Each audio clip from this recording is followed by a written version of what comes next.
Okay, we're going to do our labor and deliver story finally. Woohoo! So there's going to be a Cliff Notes version and the long version for those of you that want to stick around and hear it. So quite long, but it's worth it. It's a good story, I promise you.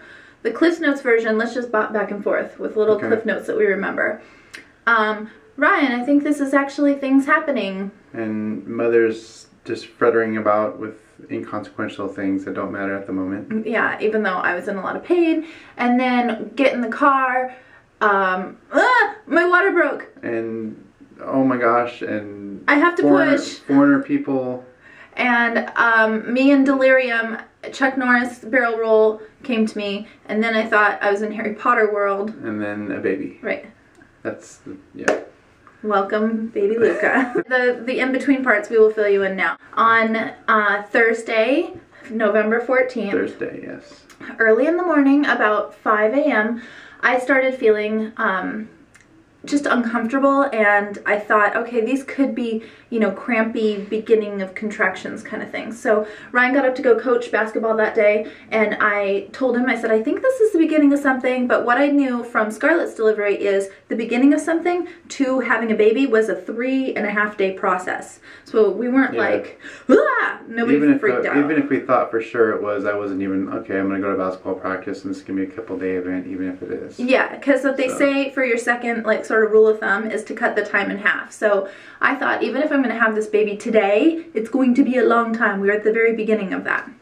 So he went to basketball, and I continued on.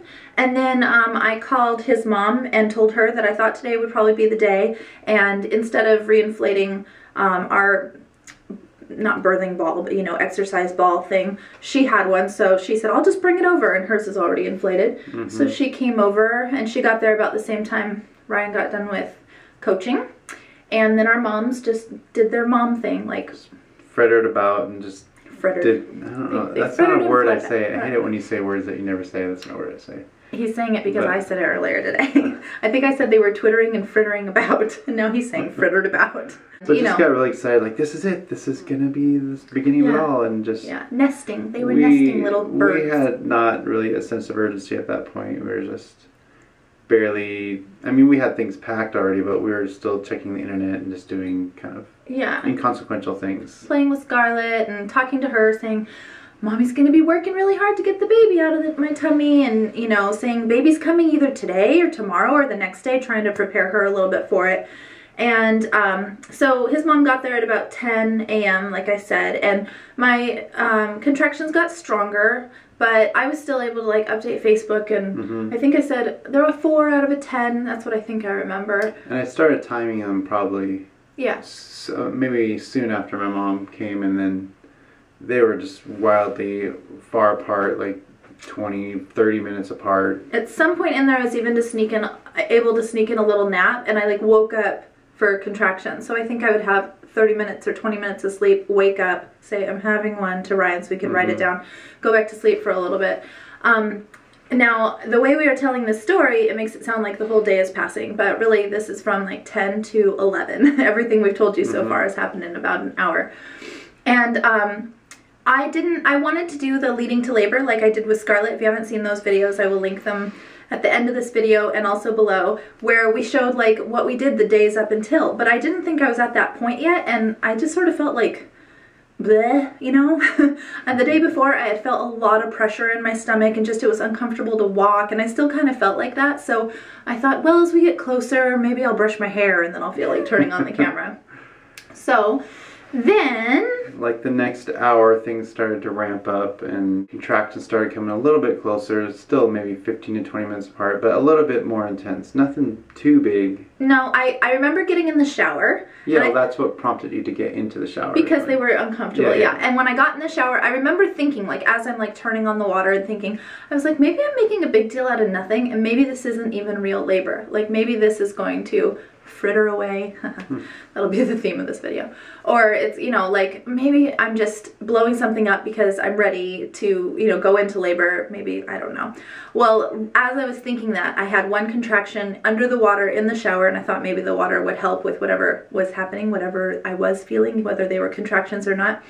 And I had to brace myself for it just a little bit. I was like, ooh, and that's when I like allowed myself to accept that this is real, and I was moving towards real labor. So when I got out of the shower, I told Ryan and I said, well, maybe I should call labor and delivery and just let them know. And a little sidebar is I was GBS positive. So my doctor had asked for me to come into the birthing center 4 hours early so that I could get on penicillin, just so they can do it as a precautionary thing for the baby. So she said, because it's your second baby, it'll probably come a little faster than Scarlett did. Scarlett's labor started on a Saturday, actually really, yeah, Saturday at midnight. She was born on a Tuesday. So she said, when you think you have more than 4 hours, but not too much more, you need to come into labor and delivery. So we decided to call labor and delivery and see if they thought now was the time. My contractions weren't so intense that I couldn't talk through them, but I wasn't sure. They still are like 15 or 20 minutes apart. Once you got out of the shower, things got a little bit more intense. Yeah, when I called the labor and delivery nurse, she said not to worry about how far apart the contractions were, but to wait until they were a minute long, so they were only 30 seconds long. So I got that kind of stuck in my head, like, okay, that's my one goal, just wait until the contractions are a minute long.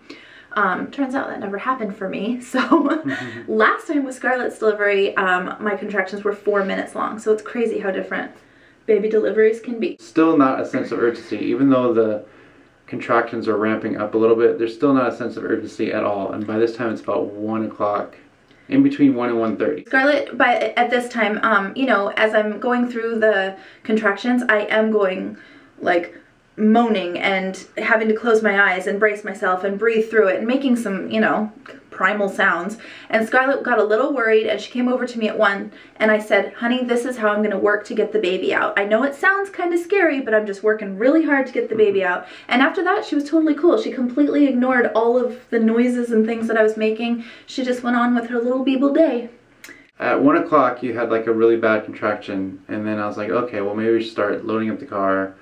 So I start grabbing all the bags and just taking my time with loading up the car as our mothers are running around saying, you have this, you have that, you have this. And the biggest thing we couldn't find at that moment was our birthing plan, which we had all written out. And we spent that whole, you know, I was looking for it for 15-20 minutes. I just had it in my hand and it had gotten passed around because our mothers had wanted to look at it and stuff. And so that was just my mom's thing. She was championing that. Do you have the birthing plan? Do you have the birthing plan? And I was like, I don't know where it is. And I'm getting irritated because the mothers keep asking me a bunch of questions that I don't want to hear at that moment. But I still don't have a huge sense of urgency. I'm taking my time, loading up the car, answering questions. Marie's having, you know, contractions in the background that are bad, but once they're done, she's like, honey, make sure you don't forget this. And she's updating Facebook and Twittering and stuff. And okay, hold on. But I did tell both of our mothers, because they were non-stop chattering, I told them, I said, when I go into our room, that means that I'm really in pain and nobody can talk to me when I'm having a contraction. Because that's how I've always been. Even when I was a little girl and I get sick, if I feel sick, don't talk to me, don't look at me, don't ask me for any, like, you should hold my hair, just leave me be. It's the opposite happened. So I did go into our room, I turned out the lights, and I was laying on the birthing ball, and what would happen is, I don't know if you can see the door, I think you can, I'm going to demonstrate. Ryan is me, he's in labor, this is what would happen. Marie, can I talk to you now? Can I talk to you now? Marie, where do you want me to put these towels? Marie, oh, you're not done yet. Just Marie, oh, did you check here for the birthing? Oh, you're not done yet. I'll be back. Yeah. I'll be back. Okay. There's a birthing. Maybe we could give me a call when you're done with that. It was not. Oh yeah. Oh, Marie. Oh, okay. You're having contractions. There'd be times when my mom would just hover and it's like, I'm gonna wait for her to be done. Then okay, Marie, no, blah, blah, blah. like literally like half a second when she was done with her contraction. And when you're in labor is not cool, but they're both such helpful, wonderful grandmas that you can't fault them for it. They just couldn't. They were too excited. They were nesting. They were definitely fluffing their little feathers about the nest.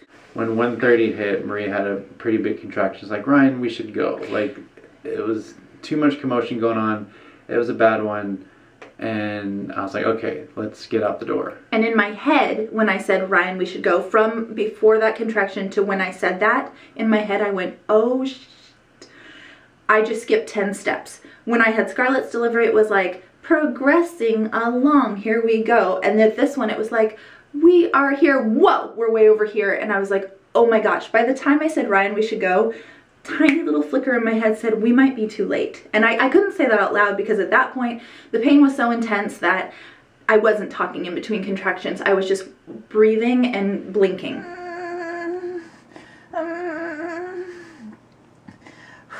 Breathe, honey, breathe. Okay, it's passing. That's a bad one. We gotta go to the hospital. That's time. Okay. That's what I was doing. I'm more just wanting to get out of the house because our mothers, I love them, but they're irritating me. and I'm thinking like, okay, we're not that far from the hospital, so if we forget something, I can just come back because it's going to be a long ordeal anyway. So I'm like, let's just get in the car, let's get out of here, and anything we forgot, we'll just figure it out. So I'm trying to get Marie to the front door. I still have a couple bags in my arms. And as I'm going to saying goodbye to the kids, and as we're going to the front door, we're blocked by mothers. Our mothers are like, and the last thing my mom says as we go out there is like, do you have the birthing plan? Do you have the birthing plan? I was like, we don't need it. My mom, as we were standing as I'm trying to walk towards the door, I'm holding my belly and I'm doing the like, okay, like barely able to walk, and I can't talk. I'm just going as I'm walking, and my mom is standing right in front of where I'm trying to go in our little tiny hallway area, and she's going, my baby's having a baby. And I'm like, this is not the time. In my head, I've already done that. I might be too late. We might not make it to the hospital. Check in my head. Haven't been able to vocalize that to Ryan. And now my mom is standing there doing that. I wanted to just bulldoze straight through her. And I'm just like, okay. As I make it out the door. Yeah, and like he said, then his mom pops her head out the screen door as we're sitting in the car and is like, but you guys. So we get into the car and seatbelt. Yeah, we sit down and I reach over her to grab the seatbelt and she's like, "What are you doing?" I was like, "I'm buckling up." And you said, I don't exactly remember what I said. Yeah, it was bad words. But anyway, so I think I said, "Don't drive." Okay, so I look at the clock and it's 1:40. So I put it into gear, get out, and we start going. We're going down towards the hospital, and then you have a huge contraction. Big contraction. I have to say that I wouldn't let him buckle me up because no, that wasn't gonna happen. Didn't realize it, but I had gone through transition. I was in active labor, and I had, can you still see it? There's a little mark on my elbow right there. Yeah, it's still there. That was the only thing holding me up in the car. I had no other part of my body touching any part of the car. I was just pressing onto the like console in between Ryan and I, holding myself up with that, holding onto the like, oh damn it bar thing. Oh damn it. Is that what it's called? I think, worse words. Handlebars, I don't know. Right. And hovering and freaking out and screaming through contractions now. I have to say with Scarlett, I was completely quiet through every contraction. Once we got to the hospital, when I was pushing and all that, I was completely quiet. At home, I just did some like guttural moaning, but now I'm screaming, banshee screaming. Yeah, she went from like a 3 to a almost 10, just screaming at the top of her lungs. So I start flooring it. I'm like, wow, okay, we need to get to the hospital. And I run through yellow lights and go as fast as I can, and then we start rounding this final corner to get to the hospital, and as we do, she says, my water just broke. There was a smack sound and my water broke. It felt like a water balloon. I know some people say like gushes and gushes, but to me it just felt like somebody smacked me up the hoo-ha with the water balloon. The whole thing that happened is you said, my water is broke, I have to push. I was like, no, don't push, no. So there's no way I could push the accelerator farther into the floor at this point, but I'm just like gunning it and screeching out tires. I'm still hovering, and I remember going, I have to push, and I was saying it trying not to push. I'm also still screaming like a banshee, which is not because I'm like a wuss in pain. No woman in labor is a wuss in any way, but because there was so much energy hitting me, like there was so much energy in my body, I had to get it out. The baby was gonna come out one way and more energy was coming out, so it came out my loud face. That's just how it worked this time. So different than Scarlett.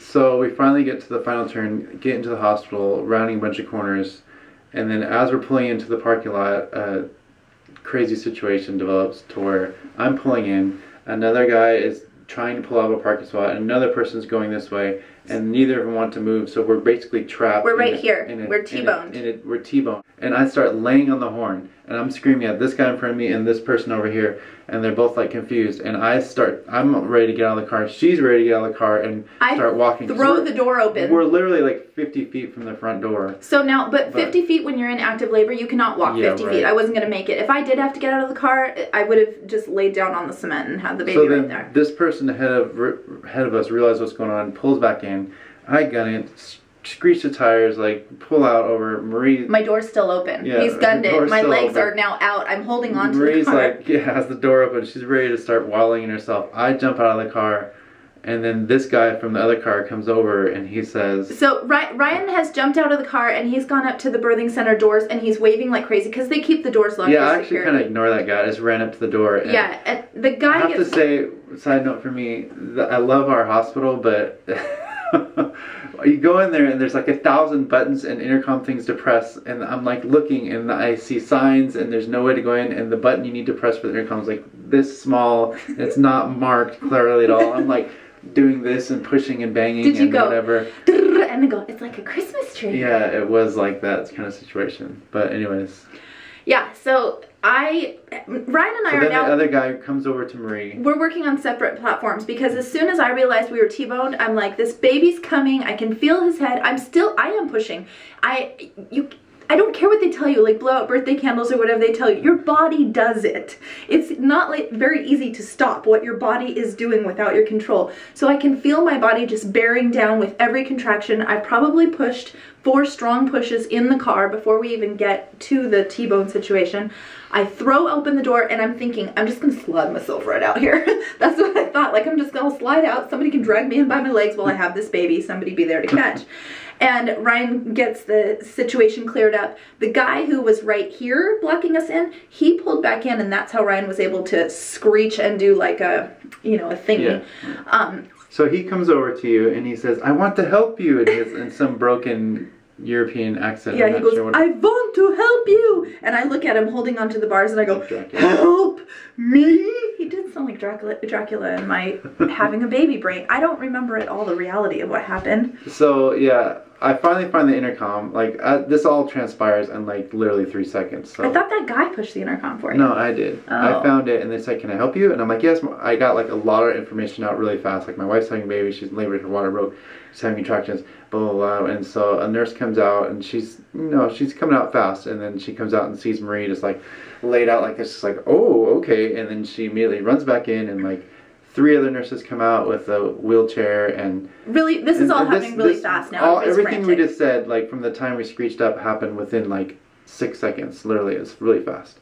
And so they're coming out, and then they get the wheelchair there, and Marie's just laying out, just like, I can't do it. I said I can't move. I was in the midst of a contraction. I knew I wasn't going to be able to move, and I saw the nurse go to pull my pants down, like, okay, we're delivering this baby here. I said no. So I grabbed this woman and just like threw her into the wheelchair. I don't even remember how that happened. But it was perfectly timed because I would have killed him if he would have grabbed me like that in the midst of a contraction. So contraction ended. Ryan somehow throws me into a wheelchair kindly and with love in his heart. So I'm like, let's go, and they're pushing her in through the door, and then the wheelchair gets caught on like a speed bump, and the lady's like, oh, and I like lifted the whole thing, the wheelchair and her and the nurse up over the thing, and like, let's go. And then immediately at that second, some no-nonsense nurse.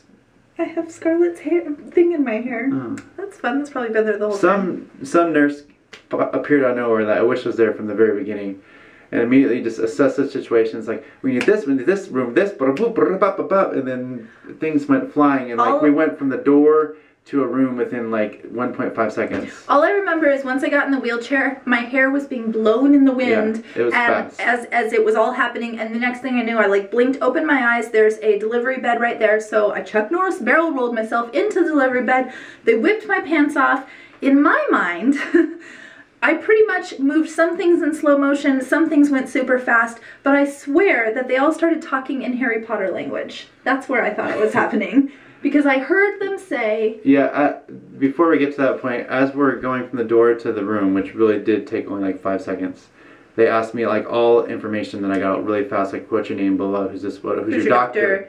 And then we told her who our doctor was, and she was way on the other side of the hospital. And so they called her. Yeah, and so we get into the room. Marie gets barreled onto the table. They're stripping things off, and they're like, whoa, this is go time. Yeah. And then there was no checking me in. There was no triage area. There was no hospital bracelet. No time for any of that stuff. Deliver this baby. It's coming now. And in my mind, I heard them all talking to each other. You have something you want to say? I was just gonna say they're trying to still, like, there's a nurse with a clipboard, okay, your name, and they're trying to get things. Oh yeah. Like, some nurses are trying to do that, and there's a couple other nurses that realize there's no time for any of this. And nurse just like, go ahead and push, and I like go around to the other side and hold on to your hand, and you. Oh, that's right. I said, I have to push again, and I heard somebody, it was a doctor or a nurse, said, you do what your body wants to do, girly. I heard that. I was like, no, I'm pushing. Yeah, there was a doctor that came in that was there and told you to go ahead and push, and all the nurses gathered around, and some were still trying to ask her things, and I'm like, she's not going to answer. Yeah, I'm trying to answer, and then I'm just like ignoring them, and some other nurse is like, there's no time for that. And there's like a lot of things going on at fast. And so Marie pushes once, I go to the other side of her and hold her hand, and she pushes again. But while I'm pushing, I hear one nurse say. But before that happens. Before that happens. Say this 3 times. I know. Okay. Before that happens, though. Speak. Yes. Before that happens. I went around and I'm holding her hand, and then there's just like a million people like surrounding us, and you're screaming, and then all of a sudden I look up and there our doctor is. Like this was within 30 seconds. This is within like 1 minute from the door to here. Somehow our doctor appeared, and then. Okay, I heard someone say precipitous birth, and then I heard, which to me sounded like Wingardium Leviosa. So we're in Harry Potter land, and then I also heard Abrevera Shoulderosia, something like that. I still haven't looked up what they really said, but all these things were being said, and I just remember looking like, what are they talking about? Half of me is in insane pain and pushing and going crazy. And the other part of me is delirious and having a sort of out-of-body experience because this is happening so fast. So while that was going on and I'm pushing, then one nurse who had just said something Harry Potterville said to another nurse, and all of a sudden they're like, do-do-do. They say it to each other. They come over here to this side of me. One grabs my leg, and I'm like, oh, hi, friend who's helping me deliver my baby. She has my leg now. And the other one takes, like, you know in Pulp Fiction where they do, like, the thing to the guy, to the chest, like that? She did that to right inside of my heel bone. What's this? My hip bone. Right in my pelvis. At the same time that the other lady who was holding my leg so gingerly winged it, which felt like behind my head. They totally did something at the same time. What they looked at each other like, ready, set, and it was when they're like, oh, is she gonna have a contraction? I began the contraction, and that whole like thing happened, and it was the worst pain I've ever experienced in my entire life, and I was already in the worst pain I'd ever experienced in my entire life, and I opened my eyes afterwards, and I was like, the Harry Potter ladies hate me. Why do you hate me? You're supposed to be helping me. And then I had another contraction, and then we had a baby. A baby. Hey, I'm editing and just realized I didn't explain why those ladies were so cruel to me. Luca's shoulder was stuck, and so had I not made it to the birthing center, I probably would have done a lot of ineffective pushing that got me nowhere and possibly even caused brain damage to the baby. So it was a great thing that I made it there in time to enjoy their swift yet effective cruelty. Back to the show. Now, it sounds There's no time for IVs, no time to check in, no time for drugs, no time for anything. It was just a baby that fast. Natural baby. And the very first thing Ryan said to me after he was born was, do you remember? He has hair. Yeah, he has hair. Because if you guys have followed long enough, you know that Scarlett had 0, 0, 0, 0, 0 hair, no eyebrows, no eyelashes or anything. So I totally expected that again, especially from a little boy. Yeah. Yeah, and the crazy thing is all those details we just filled you all in on. This is my abridged version. This is how I tell the story. This is Ryan talking to the guys. This is how he says how his baby was born. And this is the truth. We left the house at 1:40, right after I tried to buckle her in, and that baby was born at 1:53. Everything you heard being T-boned, the Russian guy, the Wingardium Leviosa, the wing move, Chuck Norris barrel roll, all that stuff. 13 minutes. 13 minutes. That's how... We almost didn't make it. We almost didn't make it. And what's crazy, so I found out that the... And it's funny, I just think back, sorry to cut you off, but like 20 minutes before that baby coming, like we're checking Facebook. He was sending out an email. I'm posting things. He sent out an email to the guys he coaches and to all the parents saying, I don't think we're going to have practice tomorrow. I'm going to be delivering a baby, having a baby sometime tomorrow. That was 20 minutes Like that email went out, I think 20 minutes total before the baby was born. Yeah. We didn't know that was coming like that. So every baby delivery is definitely different. Now knowing, I totally forgot to say that at home I did throw up once. That must have been transition, remember? Oh, yeah. So we were in our room and I was having a bad contraction. I stood up and it was when I was having that thought of, oh my gosh, it might be too late. And then I made it to the beeline to the bathroom and puked once. And that's when we were like, let's go to the hospital. So, yeah. It was a pretty crazy, intense thing. It's the craziest 13 minutes of my life. Definitely. Yeah, and then right afterwards, I had a big craving, like, not right afterwards, but I had a craving for Jimmy John's. Yep. And so all of our friends were joking that it could have been a Jimmy John's commercial, because you know how their slogan is, that was fast. Yeah, that was fast. That was fast. Yeah. Yes, and our other friend... We could have ordered Jimmy John's before he left and had a baby before the sandwich got there. Yeah. Our other friend actually ordered Jimmy John's during her delivery experience too, and we didn't know that, but their Jimmy John's delivery guy knocked on the door while she was pushing and delivering the baby. So they have a that was fast story too. What else is there? I don't want to leave anything out. So Ryan, right after the baby was born, we actually took, you know, a half hour to ourselves. They checked me in. They asked me verified my name. So what's your name? Yeah. Right after the baby was born, I remember looking down and I was like, whoa. I just kept going, whoa. Where's that baby? Go look at him. So you do want them to come and collect them. Baby boy. Right after that, I looked down and I saw my doctor and I went, when did you get here? And she went, Marie, I delivered your baby. And I was like, you did?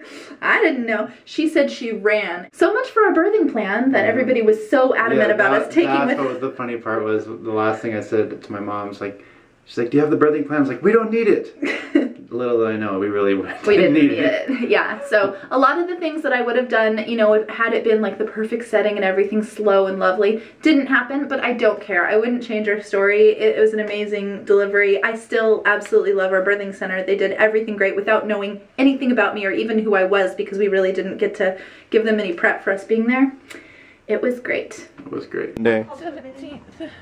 17th? No, I didn't call it down. I'm going to have you tell me information. I remember the tricks. You did it. That was insane. He doesn't want to sleep. He's awake. He's still awake. Let's see his little face. There's too much going on in the world. Hi, baby. He's like, what's my name? Yeah, we don't know yet. Oh, it went blurry on Daddy. How do you feel, babe? Can't even process it still. Yeah. It happens so fast. Yeah, you're a daddy 2 times over now. A son and a daughter. An hour and a half ago, you had a baby in your belly. Yeah. An hour and a half ago, I thought maybe they would turn me away and send me home. I didn't get time to paint my nails. Oh,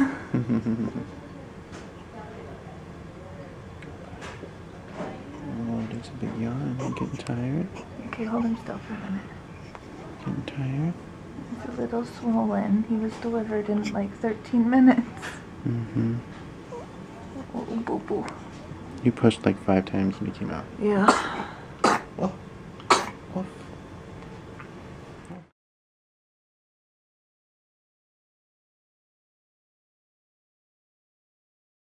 Are there any details we're forgetting? Oh, I wanted to have Ryan's mom, I'll have her tell you her experience, because what she knows is she opened the door and said, wait, do you want me to check one more place for the birth story? Right before we left, right before we pulled out. And 25 minutes later, we called her and said, we have a baby. And she thought we were going to call her and say, we made it, we're checked in, or something like that, so she couldn't believe it. So I'm going to show you her reaction now. You got anything else, babe? I think that's it. Okay, let's go talk to Ryan's mom. So Nancy was at our house when we went to the hospital, and so we left for the hospital. Remember, you stuck your head out and said, oh, you want to check here for the birthing plan? Yes. And then we gave you a call. How much longer do you think? Well, then I said, well, call me when you get all settled in. And Ryan said he would. So we were just sitting around, your mom and I, and probably it was a half hour later, Ryan called, and And I said to Leslie, oh, maybe that's Ryan. And so I answered the phone and he said, we have a baby. I said, what? And he said, we have a baby. And I said, what? And he said, we have a baby. And I said, Leslie, they have a baby. Our baby's here. And she said, what? And I said, and she said, I said, I know. They have the baby already. And she said, what? And I said, the baby's here. Obviously, we were all befuddled. Yes. It was crazy. Because I thought Ryan would just call and tell me that you'd gotten into a room and that they'd gotten settled and, you know, you were comfortable and it would, you know, he'd let me know in a few hours if anything was going on. Yeah. So I didn't believe him. And that was, you know, what's even crazier is we waited a while. Like, we had the baby in our arms. We got checked in by the hospital. I got settled down. I stopped shaking because I was shaking for, I mean, you know, the adrenaline. Yeah. I was visibly shaking for a good, you know, 5 or 10 minutes afterwards. So we waited a little while before we even called you. That was so crazy. Amazing. Yes. Anyways, that's our labor and delivery story, and that's our beautiful baby boy who caused such a ruckus in utero and then once out, and now he just is the mellowest of sorts. Okay. Wearing mittens. Yeah, so he doesn't scratch up his face anymore. All right, bye guys. Thank you. Thanks for being patient. Bye.